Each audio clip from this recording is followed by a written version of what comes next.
Salut, aujourd'hui je vais vous montrer la fiabilité des informations que détient Monsieur Lopedo. Vous allez voir, c'est assez délirant. Donc Lopedo a été licencié. Il en parle dans ses vidéos et forcément, qui dit licenciement, dit recherche de raison et surtout recherche de bouc émissaire. Donc voilà, il a sorti une petite vidéo à propos de son ancien employeur. Bonjour à toutes et bonjour à tous. Alors je fais cette courte vidéo parce qu'il y a des nouveaux éléments liés à l'affaire de mon licenciement. Et ça rime. Bon, alors tout d'abord, pour éviter d'avoir un strike sur YouTube, ce serait dommage, je vais employer des pseudonymes. Donc le 24 juin 2019, j'ai été licencié par mon supérieur hiérarchique, Monsieur Vanni Radégou. Nous l'appellerons Radégou. Et il a critiqué notamment le fait que sur ma chaîne YouTube, j'ai mis le témoignage de la jeune Stacy qui avait été violée au foyer de Sucy-en-Brie.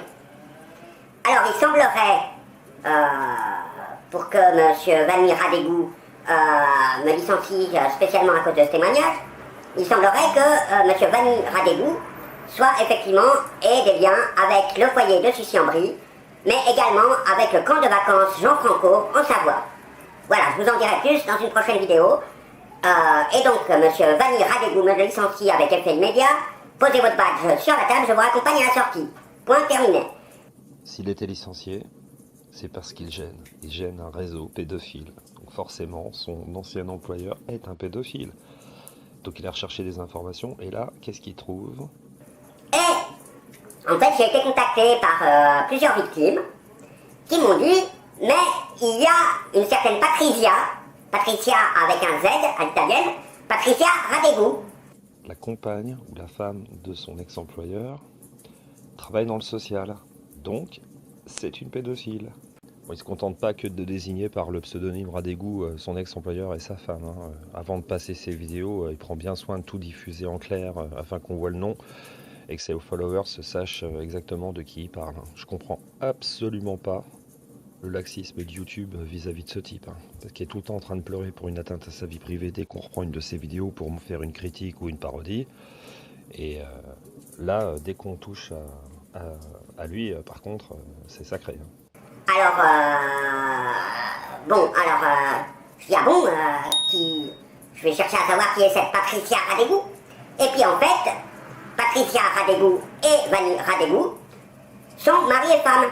Ceci explique cela. Et Patricia Radégou, elle travaille à la SPJ à Lausanne. La SPJ, c'est l'équivalent de la ZEU en France.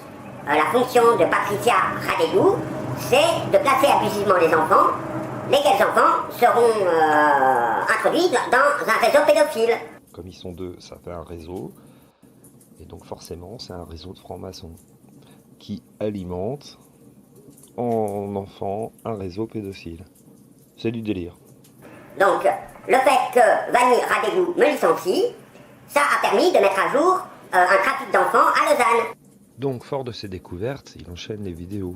Mais comme il a peur du strike, ce petit malin, il décide d'employer des pseudos. Bonjour à toutes et bonjour à tous. Alors, la famille Radégou est en colère. La famille Radégou, ils savent plus comment faire. Ils gesticulent dans tous les sens. Alors, la famille Radégou, c'est un pseudonyme, bien sûr, vous aurez compris. Étant donné que j'ai pu faire le lien direct entre mon licenciement et un réseau pédophile à Lausanne en Suisse, eh ben ma vidéo elle a été censurée, mais censurée uniquement pour la Suisse. On voit le schéma de pensée de Lopedo.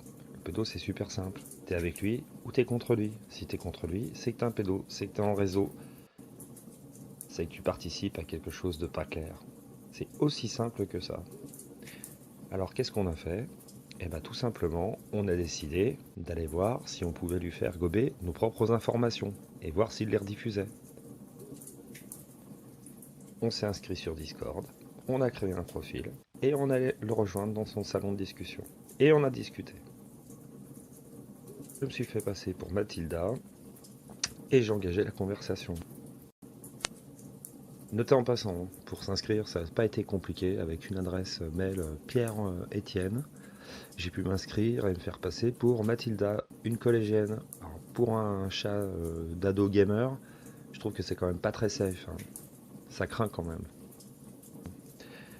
Alors, notez qu'il y a aussi d'autres participants qui ont l'air tout aussi stone que lui, des gamins complètement à la masse, qui gobent tout ce qu'il raconte.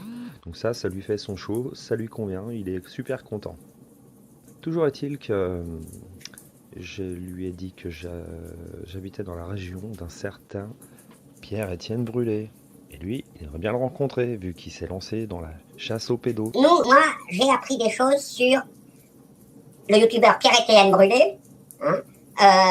Bonsoir, Jenska. Et alors, il habiterait dans le Val-de-Marne.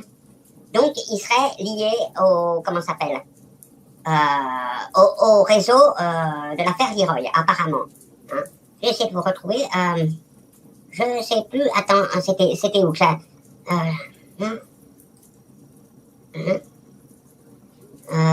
je ne sais plus où exactement, mais j'avais le nom de sa ville. Attendez, je vous retrouve ça. Voilà, à Champigny-sur-Marne. Voilà, j'ai eu cette information il y a 1 heure.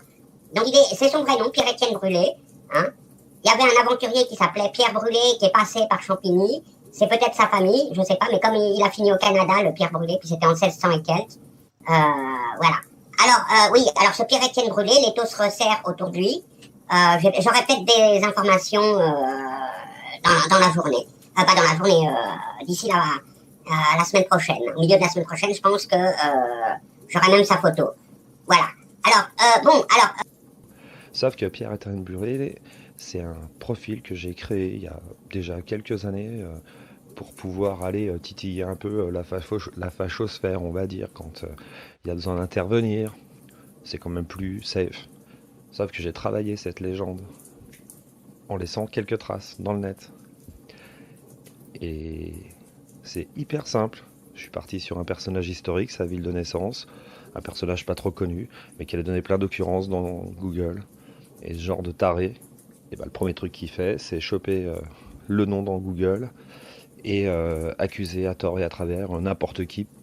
Oui, alors on en apprend tous les jours.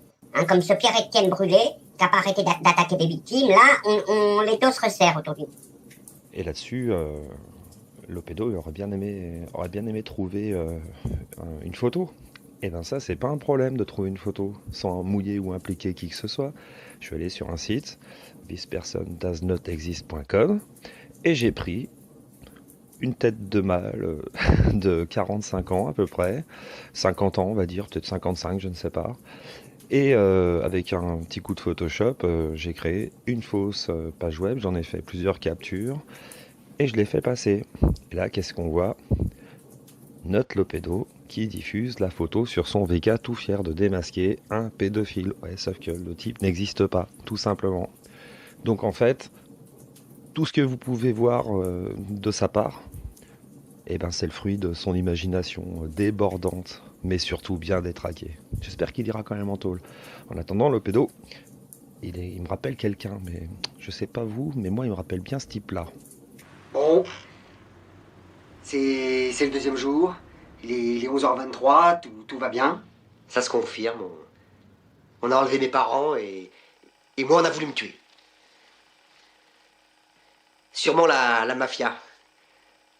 Après, bon, ils ont fait disparaître les corps, ils les ont torturés et après ils ont dû faire disparaître les corps.